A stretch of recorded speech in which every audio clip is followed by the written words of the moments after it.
Hello and good morning. Joe Justice here, coming to you live on Hump Day. That's Wednesday, November 30th, 2022. And not only is it Hump Day, but today is also the last day of November. That means that we are well into the holiday season now. Christmas is just around the corner. If you're anything like me, you've already got the Christmas decorations up. The kids are excited, the tree's up. They're looking forward to presents. You know what's weird? We used to put presents under my tree a lot when we were kids, but for some reason we don't really do that in my house now. As for my family, we used to kind of just keep everything stored until the last minute. I think it's because we have cats and they'll kind of play with the packages or anything. But for whatever reason, we just don't put presents under the tree until the end. So, anyways, just a weird thing. What do you do? Do you do anything different? Is your like routine, your system different than it was when you were a kid?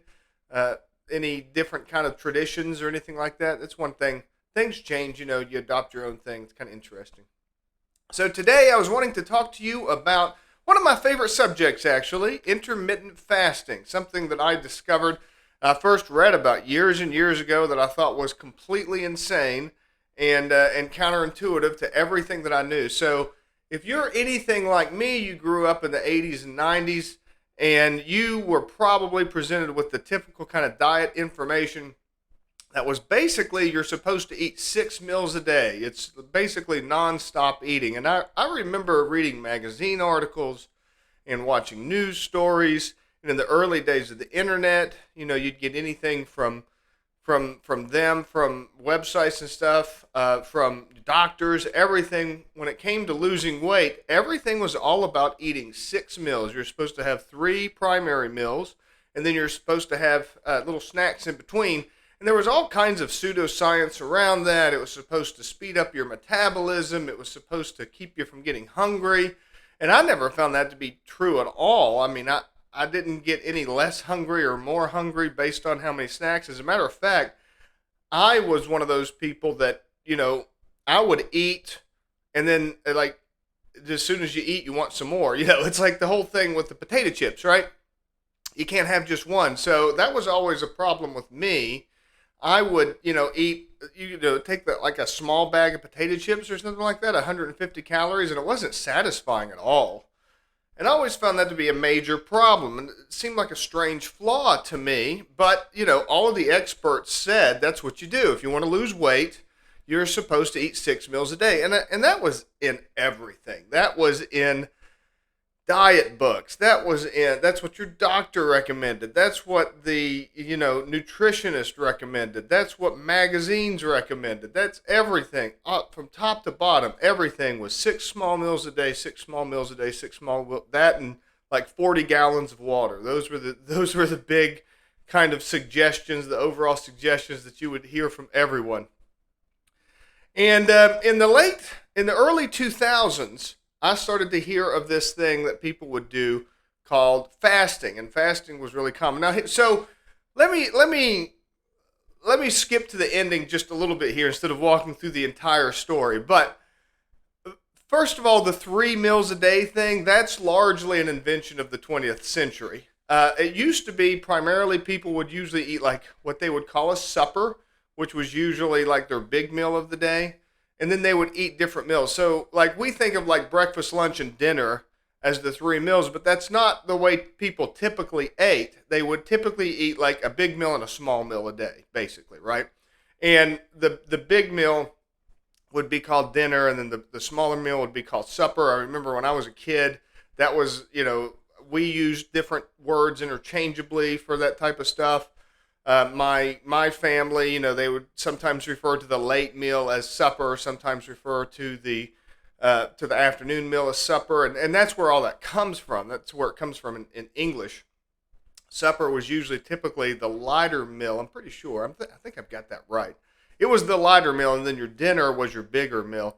And then you typically wouldn't have breakfast, or you might have like some leftovers the day before. And then breakfast was actually invented by the Kellogg's and Post corporations for the most part. It was an invention of marketing. Believe it or not, most people didn't have anything for breakfast. And then they were trying to sell cereal. So how do they sell cereal? They invent a whole nother meal, and they say, and they came out with all kinds of advertising that it's the most important meal of the day. That's when you break your fast. That's important for you. That's where breakfast comes from. You've got to eat it. It's important. And then of course, if you're going to break your fast, you got to do grains and whole grains and all and milk and all this kind of stuff. And that's where that comes from. And that's where, like, you even today, you go back and look at advertisements from the 80s, and you'll see like a complete breakfast. They'll show like when I was a kid, they would have like like Captain Crunch or something like that, and the complete breakfast would be like Captain Crunch, a glass of milk, a glass of orange juice, pancakes, an egg, and buttered bread. It's like all of this food, like this huge just mountain of grains that you're supposed to eat.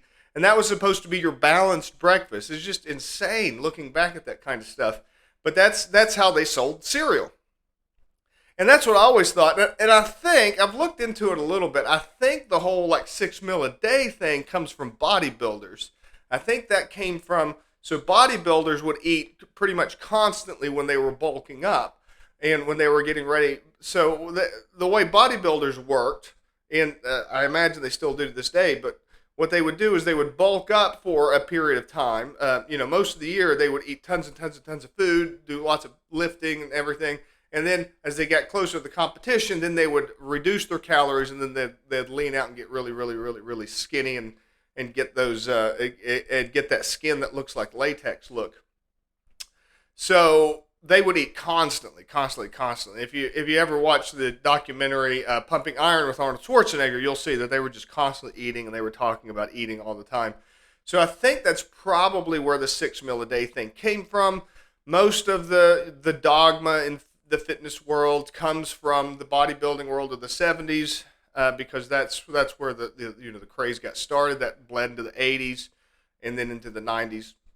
And I think we still get a lot of that kind of stuff. But it was in the late 2000s I started reading about this thing called intermittent fasting, because fasting used to be first of all, fasting existed well before modern times. I mean, fasting has been around forever. It's like the oldest, like, stoic physical deprivation practice that there is.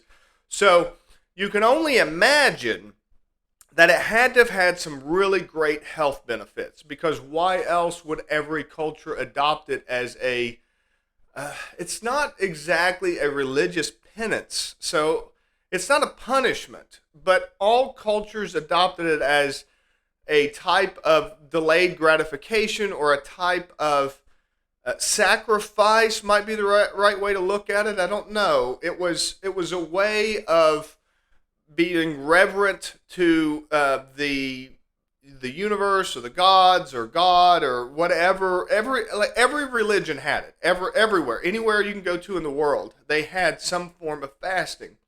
So it had to had some value, and of course, obviously, it does.